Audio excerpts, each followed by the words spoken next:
اسلام میں بے شک دو شادیاں جائز ہیں، لیکن جب آپ انصاف نہیں کر سکتے تو دوسری شادی نہ کریں۔ اس کا بہت بھیانک انجام ہوتا ہے۔ اس نے گاؤں کی اس گوری کو کزن کی شادی میں دیکھا تھا۔ واقعی وہ ماہ تمام تھی اور حسن اس پر تمام تھا۔ اسی دن عہد کر لیا کہ میں اس محجوبے کو حاصل کر کے رہوں گا۔ ان دنوں منظور شاہ کی شادی کو 1 برس ہوا تھا۔ نور سے کوئی شکایت نہ تھی۔ وہ نہ بدصورت تھی، نہ بدسلیقہ، نہ بدزبان، بلکہ اپنے نام کی طرح پرسکون اور دل کو ٹھنڈک پہنچانے والی لڑکی تھی۔ بلا شبہ ایسی سیدھی سادی اور محبت کرنے والی بیوی تو کسی خوش نصیب کو ہی ملتی ہے۔ بیوی کو پا کر وہ مطمئن ہو گیا تھا، مگر پھر نہ جانے کیوں سہنی کو دیکھتے ہی دل و ذہن میں انقلاب سا آ گیا۔ وہ نور کو فراموش کر کے گاؤں کی اس گوری کے خیال میں ایسا گم ہوا کہ لگتا تھا کہ نور کبھی اس کی زندگی میں آئی ہی نہ تھی۔ شاہ صاحب کا شمار شہر کے معزز لوگوں میں ہوتا تھا۔ معاشرے میں اعلیٰ مقام حاصل تھا۔ عزت سعادت وراثت میں ملی تھی۔ شاہ صاحب نے زندگی جوڑنے پر سہنی کے والد کو کیا اعتراض ہو سکتا تھا؟ انکار کی صرف ایک ہی وجہ تھی اور وہ یہ کہ وہ شادی شدہ تھا۔ یہ شادی اسی صورت میں ہو سکتی تھی کہ نور کو طلاق دے دی جائے، جبکہ نور کو طلاق دینا اس کے بس کی بات نہ تھی۔ وہ اس کی بنت غم تھی۔ خاندان سادات کی دختر ہونے کے ناطے اس کی دوبارہ شادی محال امر تھی اور طلاق خاندانی روایات میں معیوب بات سمجھی جاتی تھی۔ اس نے سہنی کے والدین سے التجا کی کہ وہ نور کو طلاق دینے سے معذرت کرتا ہے، اس کے سوا ہر شرط منظور ہے، حتیٰ کہ وہ اپنی تمام جائیداد ان کے نام لکھ دینے کو تیار ہے۔ وہ اس شرط پر راضی ہوئے کہ ان کی صاحبزادی سے شادی کے بعد شاہ صاحب اپنی پہلی بیوی سے کوئی تعلق نہ رکھیں گے، لیکن اس نے قسم اٹھائی کہ اس سے سب واسطے ختم ہو جائیں گے۔ وہ صرف نام کی بیوی رہے گی، تمام حقوق صرف سہنی کو حاصل ہوں گے۔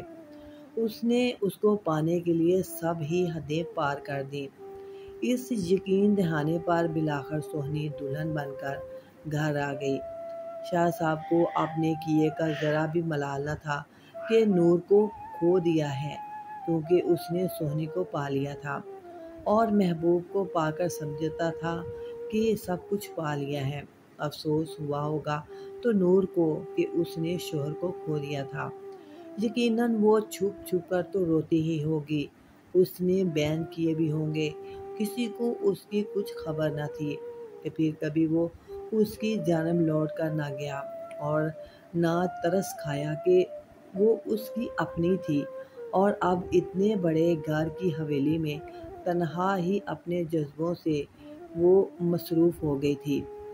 کسی دکھے دل کی بددعا بن کر قسطوں کی موت مرتی رہی اور شاہ صاحب اپنی نئی نویلی دلہن کے پہلو میں خوشیوں اور شادابیوں کے ساتھ زندگی کے حسین دن بسر کرتے لگے، یہاں تک کہ 15 سال بیت گئے۔ 15 برس بعد اچانک سہنی بیمار ہو گئی۔ اس نے چوتھے لختے جگر کو جنم دیا تھا۔ آپریشن کے بعد وہ موت و زندگی کی کشمکش میں تھی۔ ڈاکٹر بھی مایوس ہو گئے تھے۔ اسے جان کنی کے عالم میں دیکھ دیکھ کر شاہ صاحب رو رہے تھے۔ اچانک اسے یاد آیا کہ والدہ کے پاس بزرگوں کے زمانے سے ایک نقش چلا آ رہا تھا۔ اپنی زندگی کے آخری روز انہوں نے نور کو ایک نقش دیا تھا کہ وہ اسے سنبھال کر رکھے۔ جب دعا کا کارساز نہ ہو سکی، اس کو آرام نہ آیا تو یہ کام آئے گا۔ یہ نقش خاص مرض اسیاں کے لیے بھی تھا۔ دوپہر 2 بجے کا وقت تھا۔ وہ دوڑا ہوا اپنے آبائی مکان میں گیا جہاں نور رہتی تھی۔ بوڑھی ملازمہ اپنے کمرے میں سو رہی تھی اور نور اپنی خوابگاہ میں جاگ رہی تھی۔ وہ پلنگ پر آنکھیں موندے لیٹی ہوئی تھی۔ نیند تو اسے آئی نہیں تھی۔ جب شاہ نے اسے آواز دی، "نور اٹھو، میں آیا ہوں"۔ 15 برس پہلے کا سہانا خواب جب وہ اسی طرح دوپہر کو گھر آ کر اسے آواز دے کر جگایا کرتا تھا۔ نور کو اس کی آمد کا یقین نہ تھا۔ وہ پتھر کی مورت بنی حیرت سے تک رہی تھی۔ اسے یوں بے بسی سے تکتے پا کر شاہ صاحب کو خیال آیا کہ واقعی اپنوں کا ظلم انسان کو پتھر بنا دیتا ہے۔ اس نے ویران اور مغموم چہرے کو دیکھ کر وہ سارے دکھ اس کی آنکھوں میں ڈال دیے تھے، جلتے نظر آ رہے تھے، جو شاہ نے اسے دیے تھے۔ دل کی دنیا میں ٹوٹ پھوٹ ہونے لگی اور وہ دیوار لرزتی ہوئی محسوس ہوئی جو 15 برس پہلے اس کے اور نور کے درمیان کھڑی کی گئی تھی۔ پیلا زرد چہرہ، اجڑی ہوئی مجسمہ سوال۔ وہ پلنگ سے اٹھ بیٹھی۔ اس کی خستہ حالی دیکھ کر وہ یہ بھول گیا کہ یہاں کیوں آیا تھا۔ ذرا سے قرب نے 15 برس کا بند پاس توڑ ڈالا تھا۔ شاید تقدیر اس ایک لمحے کی منتظر تھی۔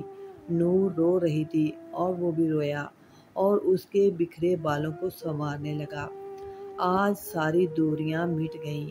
اس دوپہر فرشتوں نے اپنے پروں کا سایہ کیا، اس پر کر ڈالا اور پیار کے پھولوں سے ایک مدت بعد اس نے بیوی کا دامن بھر دیا۔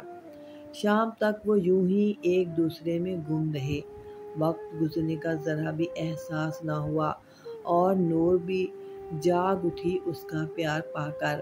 اور جب یہ احساس ہوا تو اسے یاد آیا کہ اس نے کتنی بڑی قسم توڑ کر اس سرحد کو عبور کیا تھا۔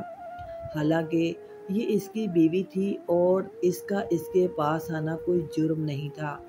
قسم توڑنے کا عذاب یاد آیا تو لرز گیا کہ اب کفارہ کیوں کر ادا ہوگا۔ گھر سے نکلا تو قدم بوجھل تھے، جیسے اپنے نہیں کسی اور کے گھر میں نقب لگانے آیا ہو۔ نور کو قسم دی تھی کہ میرے آنے کا تذکرہ کسی سے نہ کرنا۔ وہ اپنی قسم پر قائم رہی۔ اللہ نے کرم کیا، سہنی ٹھیک ہو گئی اور صحت یاب ہو کر گھر آ گئی۔ کسی کو خبر نہ تھی کہ گرمیوں کی ایک دوپہر 15 برس کی جدائی کے بعد نور اور شاہ کے درمیان محبت کا بھولا بسرا افسانہ دہرایا گیا ہے۔ وہ نور سے شرمندہ نہ تھا کہ اسے طویل جدائی بخشی تھی، وہ شرمندہ اپنے آپ سے تھا کہ قسم توڑ کر گناہ گار ہوا تھا۔ توبہ کر رہا تھا کہ میرا خالق مجھے قسم توڑنے کے عذاب سے بچا لے، کہیں سزاوار نہ ٹھہرایا جاؤں۔ نور 1 سال کی بیاہتا تھی جب اس نے اسے چھوڑ کر سہنی کو گلے لگایا تھا۔ تب ہی اس کے دل سے اولاد کی تمنا باقی ساری خوشیوں کے ہمراہ مٹی میں ہی مل گئی تھی۔ وہ تصور بھی نہ کر سکتی تھی کہ زندگی میں ایسا وقت بھی آئے گا جب تقدیر ایک بار پھر رحم کھائے گی اور اس کا خالی دل آباد کر کے اسے اولاد کی خوشی سے ہمکنار کر دے گی۔ یہ خوشی جہاں اسے دیوانہ بنانے کو کافی تھی، وہیں شوہر سے کیا گیا عہد بھی اسے یاد تھا۔ اب مشکل یہ تھی کہ لوگ پوچھیں گے تو کیا جواب دوں گے۔ حالانکہ یہ شاہ صاحب کی اپنی اولاد تھی، لیکن شاہ صاحب قسم کھا چکے تھے اس کے پاس نہ آنے کی۔ اس لیے نور مجبور تھی۔ کسی سے کیا کہے گی کہ یہ تنہائیوں کا ساتھی کہاں سے آیا؟ تو کیسے بتائے گی کہ کوئی غیر نہ تھا، اپنا سہاگ تھا؟ نام نہ بتائے گی تو لوگ تانے دے کر جینا دوبر کر دیں گے، اور اگر کہے گی کہ میرا سرتاج آیا تھا تو سہنی طلاق مانگ لے گی۔ تب اس نے ملازمہ کو شاہ صاحب کے پاس بھیجا۔ ملازمہ نے جب یہ خبر سنائی کہ نور امید سے ہے تو شاہ صاحب کے پیروں تلے سے زمین نکل گئی۔ اس کی کیفیت اس شخص کی تھی جس نے کوئی فاحش غلطی کر دی ہو اور اب اسے دوسروں کے سامنے لانے سے ڈرتا ہو۔ سہنی اور اس کے والدین سے کھائی گئی قسم یاد آئی تو خود کو کوسا کہ اتنے برس نور سے علیحدہ رہ کر تو گزارا ہو رہا تھا، اب یہ غلطی کرنا کیا ضروری تھی؟ ساری ریاضت پر پانی پھر گیا۔ سہنی کا اعتبار بھی اٹھ گیا۔ وہ یہی سمجھی کہ شاید مسلسل 15 برس سے جھوٹ بولتا رہا ہے۔ اس نے نور سے پیمانے وفا باندھے رکھا اور اسے دھوکہ دیتا رہا۔ نور نے ایک فرزند کو جنم دیا۔ برسوں بعد اسے تنہائیوں کا ساتھی ملا تھا۔ اسے تو خوشی سے پاگل ہو جانا چاہیے تھا، مگر وہ غم سے ہلکان ہو رہی تھی۔ لوگوں سے کہتی تھی کہ یہ میرے سرتاج کا لخت جگر ہے، ہمارے پیار کی نشانی ہے، مگر رشتہ دار تصدیق چاہتے تھے، کیونکہ وہ تو نور کے پاس آتا ہی نہیں تھا۔ ادھر سونی شاہ سے تکرار کرتی تھی کہ اگر واقعی نور کا بیٹا تمہارا ہی لخت جگر ہے تو تم کب گئے تھے بڑے گھر میں؟ مجھے بتاؤ، تم نے تو قسم کھائی تھی کہ نور سے جدا رہو گے، پھر یہ بچہ کہاں سے آ گیا؟ جب دو بیویاں ایک ساتھ ہوتی ہیں تو پھر دونوں کو کمپرومائز کرنا چاہیے، کیونکہ دونوں ہی اس کے محبت کی حقدار ہوتی ہیں۔ تم جھوٹ بولتے ہو، تم نور کے پاس جاتے تھے نا، اب میں ایک پل تمہارے ساتھ نہیں رہوں گی۔ ادھر نور بار بار ملازمہ کو بھیجتی تھی، سرتاج سے کہو ایک بار آ جائیں، ورنہ دنیا مجھے بد نصیب پر تہمت لگائے گی، مجھ سے زندہ رہنے کا حق بھی چھین لے گی۔ شاہ کے بڑے بھائی کو خاندانی وقار سنبھالنے کا فریضہ یاد آ گیا۔ وہ اپنی بیوی کو لے کر نور کے پاس گئے، ننھے بھتیجے کو گود میں لیا، دعا دی اور اسے اٹھا کر چھوٹے گھر لے آئے جہاں سوہنی بیگم رہتی تھی۔ ننھے کو شاہ کی گود میں دے کر کہا، میاں کیوں منہ میں گھنگھریاں ڈالے بیٹھے ہو؟ بچے کی پیدائش کو 6 دن گزر گئے ہیں اور اب تک تم نور کے پاس نہیں گئے۔ 6 دن میں تو ساری کائنات بن گئی۔ بڑے بھائی نے گود میں دے دیا بچے کو تو اس نے ننھے کو باہوں میں بھر لیا۔ دل میں محبت کا دریا امٹ آیا۔ آخر وہ اس کا خون تھا، اس کا لخت جگر تھا۔ بالآخر مظلوم پاک باز بیوی کی خاطر فیصلہ کر لیا کہ اگر سونی ناراض ہوتی ہے تو ہو، اب سارے خاندان کو جمع کرنا ہی ہے۔ عورت ذات کب تک لب سیے گی؟ اگلے روز عقیقے کا اعلان کر دیا گیا۔ اب سارا خاندان نور کی حویلی میں جمع تھا اور نور سب کے سامنے سرخرو بیٹھی تھی۔ عقیقہ دھوم دھام سے ہوا، جس میں سونی اور اس کے میکے والوں کے سوا سب شریک ہوئے۔ نور نے خوبصورت لباس زیب تن کیا ہوا تھا، وہ کسی دلہن کی طرح سجی ہوئی تھی۔ خوشی سے اس کے پاؤں زمین پر نہیں ٹکتے تھے۔ 16 برس بعد آخرکار بے وفا زندگی کے ساتھی نے دوبارہ اسے سماجی مقام دے ہی دیا تھا۔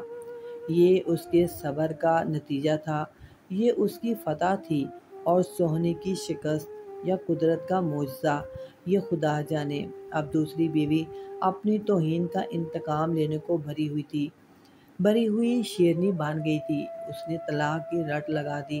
تب شاہ صاحب نے اس کے والدین سے کہہ دیا، نہ میں نے نور کو طلاق دی تھی اور نہ ہی سوہنی کو دوں گا۔ آپ کی بیٹی چاہے تو نور کی حویلی میں منتقل ہو جائے یا نور سوہنی والے گھر میں آ جائے۔ یہ دھمکی کارگر ثابت ہوئی اور رو رو کر پیٹ کر سوہنی کو شوہر سے صلح کرنی پڑی۔ 4 بچوں کی ماں تھی، آخر کہاں جاتی، کب آسانی سے طلاق لے سکتی ہے۔ اب بھی وہ بددستور سوہنی کے پاس رہتا، مگر کبھی کبھی اپنے لخت جگر کو دیکھنے کے لیے نور کے پاس بھی جانا پڑتا۔ تب وہ کہتا کہ میرے لیے تو یہ بہت ہے کہ میرے سرتاج کبھی کبھی آ جاتے ہیں یہاں۔ اسی وجہ سے لوگ اس کا بھی احترام کرنے لگے تھے کہ ہمارے اس معاشرے میں عورت کی عزت اور اس کا مقام اس کے خاوند سے ہی تو جڑا ہوا ہے، اور جو بیویاں ان کا احترام کھو دیتی ہیں وہ بھی در بدر ہو جاتی ہیں۔